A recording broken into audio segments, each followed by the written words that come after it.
ছবিটা আসলে কৃত্রিম বুদ্ধিমত্তা বা আর্টিফিশিয়াল ইন্টেলিজেন্স এআই দ্বারা তৈরি। বিভিন্ন এআই ইমেজ ডিটেক্টর যেমন is.it.ai.com এবং hivemoderation.com টুলসে ইমেজটি চেক করে দেখা গেছে ছবিটি এআই দিয়েই তৈরি। আসলে এই ছবিটি এত পরিমাণে হাইপ ক্রিয়েট করছে, অনেকে ছবিটি দিয়ে প্রোফাইল পিকচার সেট করছে বন্যা পানি ঢুকে যাওয়ার পরে, বন্যায় মানুষ ক্ষতিগ্রস্ত হওয়ার পরে। ইভেন আমি আমার নিজের ফেসবুকেও ওইটা দিয়ে একটা পোস্ট করছি বন্যার্থদের দেওয়ার জন্য।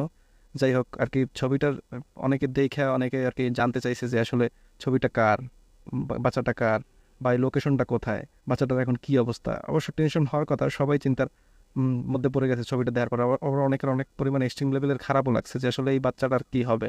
তো যাই হোক, আমি আর কি আমিও চেষ্টা করছিলাম বের করার জন্য যে আসলে এটার লোকেশনটা কোথায় আর বাচ্চাটার আসলে এখন কি অবস্থা।